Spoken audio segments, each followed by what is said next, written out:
سحری کب تک کھا سکتے ہیں؟ اگر صبح صادق کے 1 منٹ بعد تک کچھ کھا پی لیا تو کیا روزہ ہو جائے گا؟ جائز نہیں ہے صبح صادق کے 1 منٹ بعد. جیسے اگر ٹائم لکھا ہوا ہے 5:55 فار ایگزامپل اور آپ نے 5:56 تک کھا لیا تو ناجائز کام تو کیا، لیکن روزہ اس لیے نہیں ٹوٹے گا کہ یہ جو سحری کے اوقات لکھے ہوئے ہوتے ہیں نا کہ 5:55 5:56، یہ 100% 100% یقینی نہیں ہوتے. تو اس لیے اس میں الیقین لا یزول بالشک والا قاعدہ چلتا ہے کہ 55 کے بجائے آپ نے 56 پہ کھا لیا، 56 تک 1 منٹ اوپر ہو گیا، تو چونکہ 100% یقین نہیں ہوا ابھی سحری ختم ہونے کا، تو ہم یہی سمجھیں گے کہ گویا ابھی وقت ختم نہیں ہوا، تو یہاں فائدہ پہنچایا جائے گا روزہ رکھنے والے کو. لیکن 2 منٹ ہو گئے تو پھر جو ماہرین فلکیات ہیں وہ کہتے ہیں 2 منٹ اتنی تاخیر ہے کہ پھر آپ دوبارہ قضا کریں اس روزے کی. لیکن اتنی تاخیر درست نہیں ہے، بلکہ ماہرین فلکیات تو یہ کہتے ہیں کہ اگر سحری کا وقت لکھا ہے 5:55 تو آپ احتیاطاً 54 منٹ پہ ختم کر دیں احتیاطاً. تو اس لیے دیر نہ کریں، لیکن 1 منٹ اگر اوپر ہو گیا ہے تو اس سے روزہ ٹوٹے گا نہیں. شوگر لیول کم ہو گیا تو روزہ توڑ سکتے ہیں؟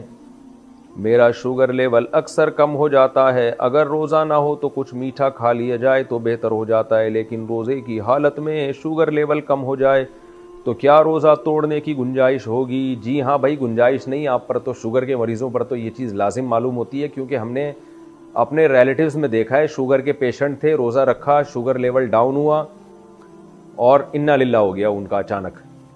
تو شوگر کے مریض کو ہر وقت اپنی جیب میں چینی رکھنی چاہیے، اگر وہ روزہ رکھتا ہے تو چینی ہر وقت اپنے پاس رکھیں. اگر روزے میں ان کی طبیعت خراب ہونے لگے اور اندازہ ہو جائے کہ انا للہ ہونے والا ہے تو فوراً چینی کھا لیں تاکہ انا للہ ہونے سے ان کی حفاظت ہو جائے. تو شوگر کے مریض روزہ رکھیں لیکن اپنے ساتھ چینی رکھیں ہر وقت، کیونکہ جان بچانا بہرحال پہلے ضروری ہے، اور بیمار آدمی کو اللہ نے اجازت دی ہے تو اللہ کی اجازت سے فائدہ اٹھانا چاہیے. ہمارے ایک جاننے والے ایک سفر میں میرے ساتھ تھے، ان کو کہیں بس میں الٹیاں ہو گئیں، گاڑی میں الٹیاں ہو گئیں، تو اب مجھے تو پتہ نہیں تھا کہ ان کو شوگر ہے اور یہ کوئی مسئلہ ہے ان کے ساتھ. تو ہم تھے بھی تھر کے سفر میں، صحرا میں، بالکل کوئی نہ ہوٹل قریب میں، نہ کھانے پینے کی کوئی جگہ. تو وہ جناب چکر آ رہے ہیں اور بالکل مرنے لگے وہ. تو ہمارے بچے بھی تھے ساتھ میں، شکر ہے کسی بچے کے پاس سے ایک ٹافی نکل آئی، تو وہ ٹافی میں نے ان کے منہ میں ڈالی ہے تو تھوڑی دیر میں ایک دم ان کی آنکھیں کھلی اور صحیح ہو گئے، بالکل فٹ فاٹ ہو گئے نا، اللہ کا فضل اب تک صحیح ہیں. تو اس وقت مجھے اندازہ ہوا شوگر کے مریض کو ہر وقت اپنے پاس لالی پاپ اور ٹافی اور چاکلیٹوں اور چینی اور گڑ اور مٹھائیوں کا انتظام رکھنا چاہیے ہر وقت اپنے پاس. روزے میں اچھا وہ تو ان کی حالت ایسی ہو گئی، میں بتا بھی نہ رہے کہ مجھے میٹھا کھلاؤ، وہ تو ہمیں ہی خیال آیا کہ لگتا ہے ان کو شوگر ہے، ڈاؤن ہو گئی ہے، تو اللہ نے ان کو زندگی دے دی، بچ گئے الحمدللہ. اور جوان آدمی ہے، کوئی زیادہ بوڑھے بھی نہیں ہیں. گرد و غبار حلق میں چلا جائے تو روزے کا حکم. گرد و غبار حلق میں جانے سے روزہ ٹوٹ جاتا ہے یا نہیں، اور اس کا پتہ کیسے چلے گا؟ دانیال امین کراچی سے. دانیال امین صاحب، کراچی میں تو گرد و غبار ہی حلق میں جاتا ہے، پکوڑے تو بعد میں جاتے ہیں. سارا دن روزے دار کے منہ میں گرد و غبار دھول مٹی ہی جاتی ہے. اگر گرد و غبار کے منہ میں جانے سے روزہ ٹوٹ جاتا تو کراچی میں کسی کا بھی روزہ نہ ہوتا. تو ہاں، جان بوجھ کر گرد پیٹ میں نہ لے کے جائیں کہ مٹی میں جا جا کے اس کو سونگھ رہے ہیں تاکہ گرد اندر جائے، اس عمل سے تو روزہ ٹوٹے گا. لیکن نارملی چلتے پھرتے جو ہوائیں چلتی ہیں اور مٹیاں اڑ اڑ کے آپ کے ناک میں حلق میں جاتی ہیں تو اس کے جانے سے روزہ نہیں ٹوٹتا، چاہے آپ کو جاتے ہوئے محسوس بھی ہو جائے پھر بھی نہیں ٹوٹتا. جان کر نہ لے کے جائیں آپ. روزے میں بار بار کلی کرنا، روزے میں بار بار کلی کرنا تاکہ حلق گیلا رہے، کیا یہ صحیح ہے؟ ابو سلطان سعودی عرب سے. حلق گیلا کرنے کے لیے تو غرارہ کرنا پڑتا ہے، وہ روزے میں جائز نہیں ہے، لیکن کلی کرنا جائز ہے، چاہے تاکہ جو ہے پیاس کی شدت میں کمی ہو جائے، تو اس نیت سے آپ بار بار کلی کر سکتے ہیں، کوئی حرج نہیں ہے. روزے میں کھانا بناتے ہوئے نمک چکھنا، کیا روزے کی حالت میں کھانا بناتے ہوئے نمک یا مرچ چکھ سکتے ہیں جبکہ فوری طور پر کلی کر لی جائے؟ ام طلحہ UK سے. مکروہ عمل ہے، ناپسندیدہ عمل ہے، لیکن اگر کھانے کے خراب ہونے کا، بیڑا غرق ہونے کا خطرہ ہے کہ میاں صاحب کو غصہ آ جائے گا، ان کا میٹر گھوم جائے گا، بچے پلیٹیں اٹھا اٹھا کے پھینکنا شروع کر دیں گے، امی یہ کیا کر دیا آپ نے، حلوہ ایسا بنایا اس میں تو چینی نہیں ہے، چینی کے بجائے نمک ڈال دیا آپ نے. یا نمک بہت کم ڈال دیا جاتا ہے تو بھی ذائقہ خراب ہو جاتا ہے. بعض دفعہ کھانے میں نمک تیز پڑ جاتا ہے اور میاں صاحب بلڈ پریشر کے مریض ہیں, کھا کے ان کی کھوپڑی اور ان کی سیٹنگ آؤٹ ہو گئی, سارا افطاری کا ہی بیڑا غرق کر دیا انہوں نے. ایسا خطرہ اگر موجود ہو تو پھر خاتون نمک چکھ سکتی ہیں, تو کھانا پکاتے ہوئے تھوڑا سا منہ پہ زبان پہ رکھ کے فوراً تھوک دیں اور اچھی طرح کلی کر لیں, تو اس کی گنجائش ہے. روزے میں شوگر ٹیسٹ کرنا, کیا روزے میں شوگر ٹیسٹ کر سکتے ہیں؟ نیز کیا کسی کو مجبوری کی حالت میں خون دے سکتے ہیں؟ عیشا قریشی: جی ہاں, شوگر بھی ٹیسٹ کر سکتے ہیں اور خون بھی دے سکتے ہیں, روزہ اس سے نہیں ٹوٹتا, خون دے بھی سکتے ہیں, خون لے بھی سکتے ہیں. روزے میں ڈرپ لگوانا, اگر کوئی بیمار ہو جیسے ٹائیفائڈ, جس کا کورس یہ ہوتا ہے کہ روزانہ صبح و شام ایک ڈرپ لگانی پڑتی ہے, تو کیا روزے کی حالت میں ڈرپ لگائی جا سکتی ہے؟ یاسر: جی ہاں لگائی جا سکتی ہے. یاسر صاحب, روزے میں دوران غسل ناک میں کتنا پانی پہنچائیں؟ ایک عالم نے فرمایا کہ غسل واجب ہو تو روزے میں بھی ناک کی نرم ہڈی تک پانی پہنچانا فرض ہے, اور ایک عالم نے کہا کہ روزے میں پانی ناک کی نرم ہڈی تک نہ پہنچانا مسنون ہے. تو اس میں صحیح طریقہ کیا ہے؟ ناک کی نرم ہڈی تک تو پانی پہنچانا لازمی ہے نا, تو چاہے روزہ ہو یا نہ ہو, جب غسل فرض ہے آپ پر تو ہلکا سا پانی کو اندر لے کے جائیں, وہ ناک کی نرم ہڈی تک آرام سے پہنچ جاتا ہے.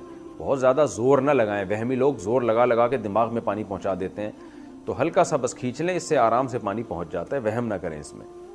عصر کے بعد تحیۃ المسجد پڑھنا, ہم افطاری کے لیے روزانہ عصر کے بعد مسجد جاتے ہیں, تو کیا عصر کے بعد تحیۃ المسجد پڑھنے کی اجازت ہے؟ جو ایریا خان جرمنی سے.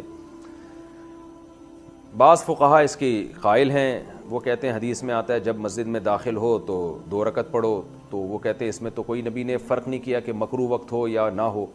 لیکن امام ابو حنیفہ اور فقہائے حنفیہ کہتے ہیں کہ مکروہ وقت میں چونکہ نمازیں پڑھنا منع ہے, تو یہ جو حدیث میں آتا ہے جب مسجد میں داخل ہو تو 2 رکعت پڑھو, تو مکروہ وقت کے علاوہ مراد ہے اس سے. وہ تو آٹومیٹیکلی وہ تو ایک عام اصول نبی نے ضابطہ بیان کر دیا کہ مکروہ وقت میں نماز جائز نہیں ہے, تو اس لیے اس کو الگ سے مستثنیٰ نہیں کیا. تو اگر آپ فقہ حنفی کو فالو کرتی ہیں, اردو اسپیکنگ زیادہ تر 99.9% فقہ حنفی کو ہی فالو کرتے ہیں, تو پھر آپ یہ نماز نہ پڑھیں. ایک فقہ کو فالو کرنا چاہیے, دوسرے پر اعتراض نہیں کرنا چاہیے. یہی طریقہ اسلام پر, شریعت پر چلنے کے لیے سب سے بہتر ہے. اور اگر آپ اختلافات کی بھینٹ چڑھیں گے اور بس میں ہی صحیح ہوں دوسرے غلط ہیں, تو پھر فرقواریت پھیلے گی, کیونکہ ہر فقیہ نے جو فتویٰ دیا ہے کسی نہ کسی دلیل کی بیس پہ دیا ہے. دلائل سب کے پاس ہوتے ہیں, فرق یہ ہوتا ہے کہ کون کس دلیل کو ترجیح دے رہا ہے, دوسرے میں تعویل کر رہا ہے. تو اسی وجہ سے عوام پر لازم ہے کہ ایک فقہ کو فالو کرے اور دوسرے پر اعتراض اور طنز نہ کرے. نہ ایسا کرے کہ بات بات پہ ایک جس فقہ کو فالو کرنے اس کو چھوڑ دیا جائے, اس سے بھی بڑی بے برکتی ہوتی ہے, اس سے خواہشات نفس کا دروازہ کھلتا ہے. تو آپ یہ کام نہ کریں, عصر کے بعد آپ تحیۃ المسجد نہ پڑھیں. الٹی سے روزہ ٹوٹنے کا حکم, الٹی آئی اور نگل لی تو کیا روزہ ٹوٹ جائے گا؟ طلحہ صاحب کراچی سے.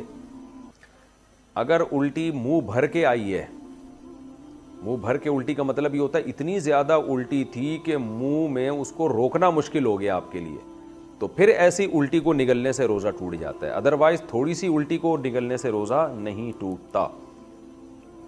کیا تراویح کے بغیر روزے صحیح ہوں گے؟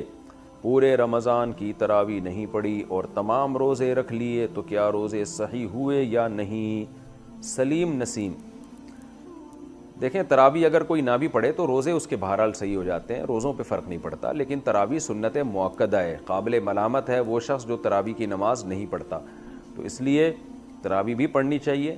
کبھی بہت تھکاوٹ ہو, نہیں پڑھی جا رہی, تو ٹھیک ہے کم کر دیں, مختصر کر دیں. ویسے سنت مؤکدہ 20 رکعتیں ہیں, اس پہ چاروں اماموں کا اتفاق ہے. حضرت عمر رضی اللہ تعالی عنہ سے 20 رکعتیں ثابت ہیں, اور شروع میں اسلاف میں ہمیں 16 رکعتیں بھی ملتی ہیں, 20 سے زیادہ بھی ملتی ہیں. لیکن بعد میں جب تحقیق ہوتی چلی گئی تو چاروں امام اس پر متفق ہو گئے کہ کم سے کم تراویح کی رکعتیں 20 ہیں. امام احمد بن حنبل کا بھی یہی فتویٰ ہے جو امام بخاری کے استاذ ہیں, کہ امام ترمذی نے جو ان کا نقل کیا فتویٰ, اس کو تو یہ نقل کیا کہ 20 اور 16 میں اختیار ہے اس کو, 8 کا تو کہیں بھی نہیں ملتا, ہمیں کسی اسلاف سے نہیں ملتا کسی صحیح حدیث سے کہ 8 رکعت پڑھی ہو. موطا امام مالک کی جو ایک 8 رکعت والی حدیث ہے اس کو خود امام مالک نہیں مانتے, تو وہ مسترب حدیث ہونے کی وجہ سے وہ ضعیف حدیث ہے. تو موطا امام مالک میں بھی 20 رکعتوں کا تذکرہ ہے، اور بھی ہمیں بہت ساری روایات میں زیادہ تر میں 20 رکعتوں کا تذکرہ ہی ملتا ہے، اس لیے امت کا اس پر اجماع ہو چکا ہے کہ 20 رکعتیں۔ یہ اجماع ہونے کے بعد پھر اختلاف پیدا کیا ہے 20 سے کم، بعض لوگوں نے فتویٰ دیا کہ 20 سے کم۔ تو جب ایک دفعہ کسی مسئلے پر اجماع ہو جاتا ہے تو وہ قطعی چیز بن جاتی ہے، پھر اس میں اختلاف جائز نہیں ہوتا، کیونکہ صحیح حدیث سے یہ بات ثابت ہے کہ امت گمراہی پہ کبھی بھی جمع نہیں ہو سکتی۔ تو اس لیے آپ 20 رکعت تراویح پڑھا کریں، لیکن اگر آپ نہیں پڑھتے تو روزہ بہرحال آپ کا ہو جائے گا، لیکن روزے کی اہمیت تراویح سے کروڑہ گنا زیادہ ہے، کیونکہ روزہ تو بہرحال اسلام کا ایک رکن ہے۔ ایسا نہ ہو کہ تراویح نہ پڑھنے سے روزہ بھی چھوڑ دیں آپ۔